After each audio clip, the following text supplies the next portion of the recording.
If you enjoy hearing these eerie tales and want more to help you drift off or keep you up at night, don't forget to tap the like button. It really helps the channel grow. My friend works for the city's CCTV archives and has seen some disturbing things I hadn't seen Mike in a few months. He'd been buried in work and our usual weekend nights out had about disappeared. Then he called me on a Thursday and invited me over for drinks.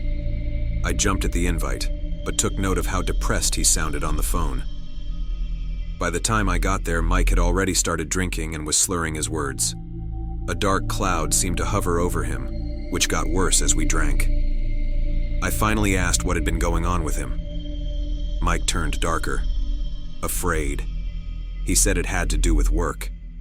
I never really knew what Mike did for a living. I did know he worked for the city in the tech department and was involved with the CCTV surveillance network, but I never knew what his day-to-day operations were, which he began to describe in detail.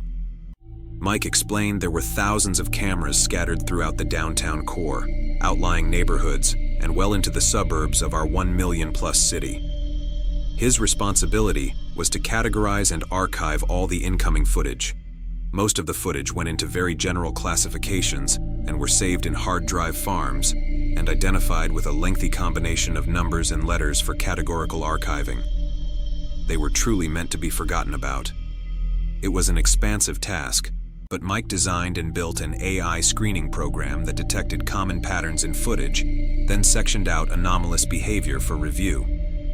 The vast majority wasn't noteworthy, something like 99.99%.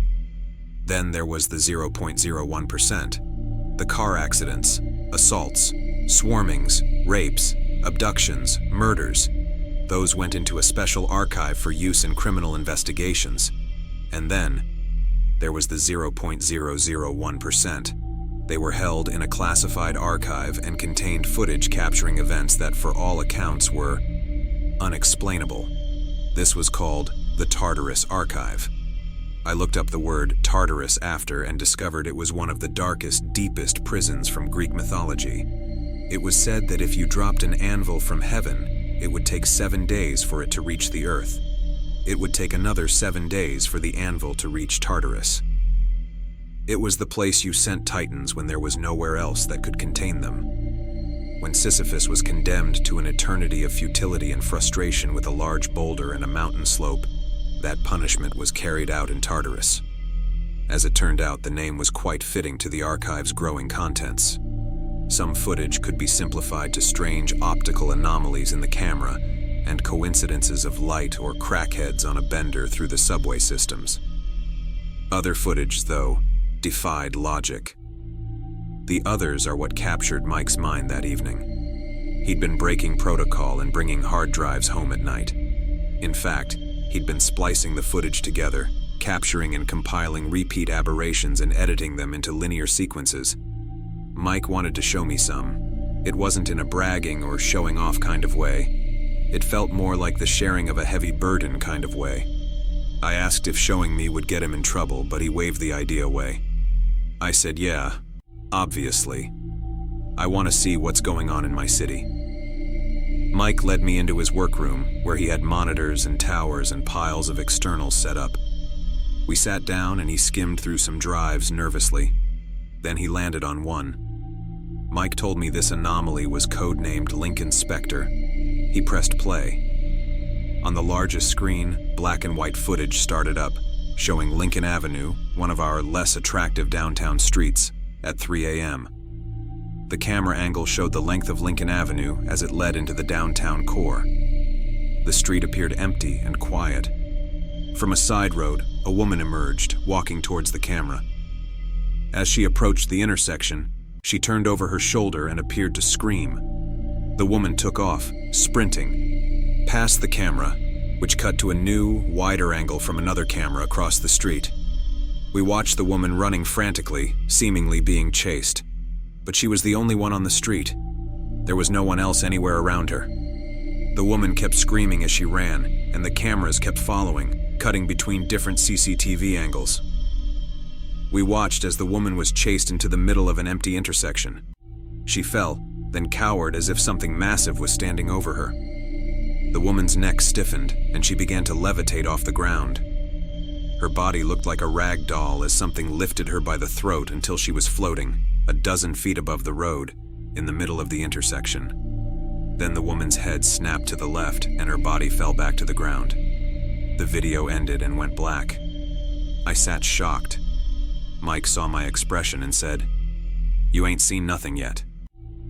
I asked if that was real, if what I saw was unaltered, was raw footage. Mike said all he'd done was put the clips together. None of the content had been touched. He told me he found out the incident ended up being described as a hit and run, and the case was left figuratively open for more evidence to amass, which it never would. The department kept the footage hidden, claiming it was a camera malfunction. No one outside of Mike and his boss had seen the video of how the poor woman actually died. I started to understand the air of somberness Mike was carrying around. Mike started the next video. This one was codenamed Black Crab and was much longer than the previous one. It started in the subway systems at the underground Walkley station, shortly after closing up for the night. Walkley was the last stop on the route, and the exterior was shouldered by a new housing development on one side and untouched forest and swampland on the other. The camera was pointed down along the subway platform on the east side and showed its entire length with benches and garbage cans populating it. At the far end, the tunnel was filled with darkness. The lights on the platform shut off and the station went dark. The camera switched to night vision and everything became visible again. My eyes trained on the platform, waiting for something to happen. Finally, there was movement. It was coming from the tunnel. It was difficult to identify what exactly it was at first, as its movements were strange and the footage was grainy. But it got closer to the camera and I got a better look. It resembled a human, a man. But he was walking on his hands and feet, upside down, with his back arched and his stomach pointed to the ceiling. He had long, dark hair that dragged along the ground, and he wore tattered layers of old jackets and torn pants. He moved like a crab, jerkily yet quickly and easily as he made his way to the staircase. The footage cut to a new camera in the dark hallway leading to the stairs out of the station. We watched the crab walker claw up 2 steps at a time, and then crawl over the turnstiles and towards the exit. The footage cut again, now showing the exterior of the station entrance. The crab walker squeezed and twisted and maneuvered his body through the locked and closed entrance gate. It looked impossible to accomplish, but he did it. Once outside, the crab walker eyed his surroundings before skittering off towards the woods and disappearing. The footage cut to an hour later and revealed the crab walker reappearing from the... He was dragging a small animal by the tail in his teeth. The animal looked like a cat. The crab walker squeezed back through the gate, crawled through the station, and disappeared into the subway tunnel. Again, Mike saw my expression and told me there was more. He showed me the length of the video, which was over an hour long. Mike had compiled over 20 sequences of the crab walker creeping out of the subway station and into the woods. Mike skimmed through the video towards the end, and we watched the crab walker come out of a sewer in a downtown alleyway. It crawled over to a pile of garbage bags and cardboard boxes. Then it jumped into them, and some kind of vicious frenzy ensued. There was someone else in the pile of garbage. Hands and feet thrashed about as they were struggling for their life. Then the movement stopped, and the hands and feet went still. The crab walker's body moved jerkily about, but I couldn't see what was happening because of the darkness and all the garbage bags and boxes obscuring the camera's view. Mike leaned over to me and whispered that the crab walker was eating a homeless man. This caused a criminal investigation as the dead body was found mutilated and festering in the open alleyway. Mike followed up on the inquiry. What he discovered was the crab walker was who authorities believed to be a man named David Fletcher. Decades ago, David had been a prominent lawyer with a family. One Christmas, there was a house fire, and his wife and kids were killed in the blaze. It was David's fault. He lost everything, including his mind. Everyone has a breaking point, whether they know it or not. A place where they bend too far and then snap. David found his. Family and friends described his descent as nightmarish. David lived on the streets, became addicted to drugs, and tumbled into mental illness. The last anyone knew of him was from 10 years prior. He'd thrown himself in front of a subway at the Walkley station, and no one heard from or saw him again. It appeared that, somehow, David had survived the subway hit. His back had broken and healed strangely, causing him to move the way he did. He'd adapted to the new posture and lived in the darkness of the subway tunnels, finding sustenance from drain water and the wild animals he caught. That was what Mike found out, at least. But then he said, that was just the answer the investigators gave in Discovery. Who knows where the truth lay? Mike said there was always an answer for the videos he saw. Whether the answers were true or not, no one knew. But the ones that had to become public all needed explanations, however absurd. Either way, David was never found and didn't reappear on the subway footage. Mike plugged a new hard drive in. He poured a fresh drink and told me this was the one that was troubling him. The file was code-named Cloud Mirror. I wasn't sure I wanted to see it, but before I could object, Mike pressed play. All the monitors lit up with footage from different intersections downtown, on the exact date and time as each other. There were 5 in total. The streets on each screen were empty and quiet. No cars or people. Suddenly, at the exact same time in the center of the intersections, a small glow pulsed into existence. It was some kind of orb, roughly the size of a bowling ball. The streetlights around it pulsed with energy waves as the orb grew larger. It grew to the size of a beach ball. Then it flashed out. The streetlights went back to normal, and the intersection was as lifeless as it was before. I asked Mike what they were. He told me he had gigs of footage of the orbs and had watched them repeatedly. He didn't know what they were at first. Then they started to change. Mike clicked onto the next video. Again, the 5 monitors lit up with the same intersections and time of night, but several weeks later. The streetlights glowed and pulsed, and an orb manifested into existence again. It grew to its beach ball size, but then altered its surface and glow. Something gas-like replaced it, growing outward into a couch-sized cloud of dark gray.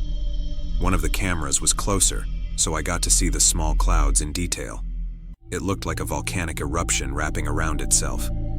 They were large, constantly morphing blobs that curled outward from a glowing center, resembling a mandelbulb fractal as a gaseous-based organism.